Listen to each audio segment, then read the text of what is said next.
We, Puranik Innovators from Janvi Mavli Udaipur, presents you our own sustainable, alternative and promising solution for stubble management. There are two types of stubble, standing stubble and fallen stubble. हम दोनों का जो solution है वो standing stubble के ऊपर base है और इन तीनों का जो सॉल्यूशन है वो फॉलिंग स्टबल के ऊपर बेस है। जैसा कि आप जानते हैं, बड़ी बड़ी मेट्रोपॉलिटन सिटीज़ में जब गर्मी के टाइम पे मच्छरों की मात्रा बहुत ज़्यादा हो जाती है, उस वक्त की म्यूनिसिपल कॉर्पोरेशन मिस्ट के मदद से मच्छरों को मारती है। ठीक उसी प्रकार का अगर हम कोई सिस्टम बनाएं और जो हमने डेंस मिस्ट जो फंगस के यूज़ से बनाए, अगर उसको हम फील्ड्स के अंदर इन्फ्यूज करते यूज़ तो क्या करेगा, ये स्टेबल को डिग्रेड कर देगा, जो कि सोइल की फर्टिलिटी को इंक्रीज करेगा और ये हमारे लिए बहुत ही ज़्यादा मददगार साबित होगा। ये जो काम है ये हमें सुबह के टाइम पे करना है, क्योंकि इस टाइम जो डी और डी मिस्ट होती है वह काफ़ी ज़्यादा होती है और ये हमारे काम को और भी ज़्यादा हेल्पफुल बनाता है।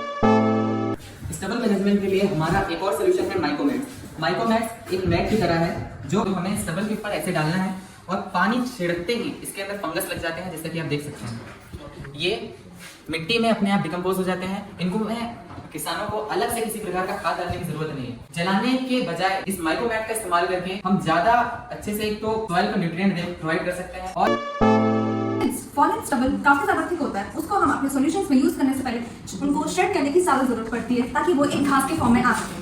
और ये shredding rate are extremely cheap, so ये कोई इकोनॉमिक डिसएडवांटेज नहीं देता।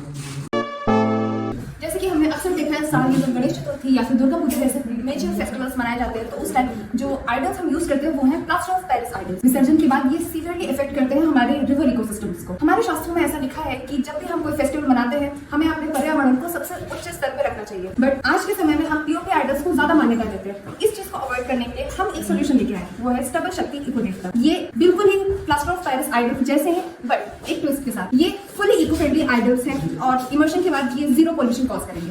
आई tell you how. The stubble शक्ति इको देवता are made up of loose stubbles and the mud, जिसको हम चिकनी मिट्टी भी कहते हैं। So we used moringa seeds in it and for the making of the paste we use certain kinds of hands, legs and other substances out of the crop stubbles which would divert the loose crop stubble into the craft production industry. Also for the sticking up of the mud we use gold, which is an essential part of it. We use multani mitti for the eco-friendly effects. We use fitkari or potash NM for the filtration of water.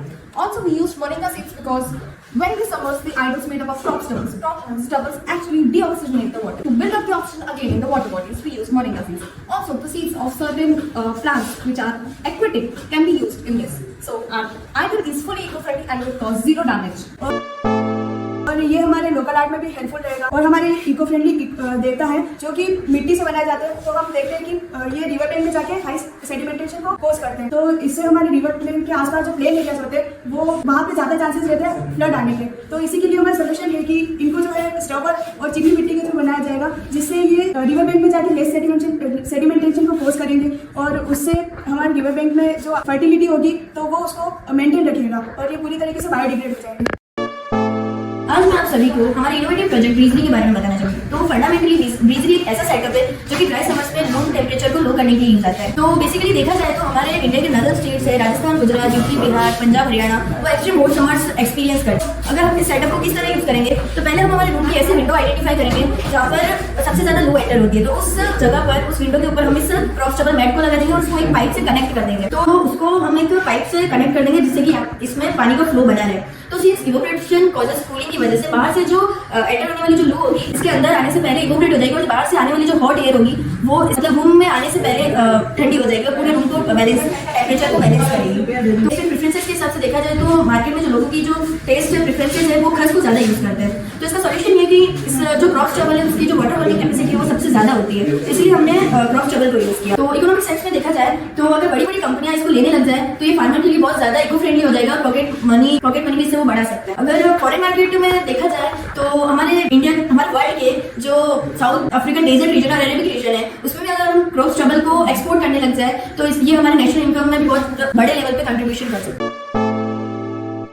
Now, at the very end, I'd like to tell you that India being an agro-based economy, हमारे यहाँ किसान को देवता माना है, उनके ऊपर stubble burning जैसा धब्बा लगना हमारे लिए शर्म है। हम काफी सारे इनोवेशंस लाए हैं जिससे स्टबल बर्निंग को टाला जा सकता है। So, we, the Udanic innovators, are the innovators. Are you? So, at the very end, we'd like to give you a heartfelt thank you from us and our school. Thank you.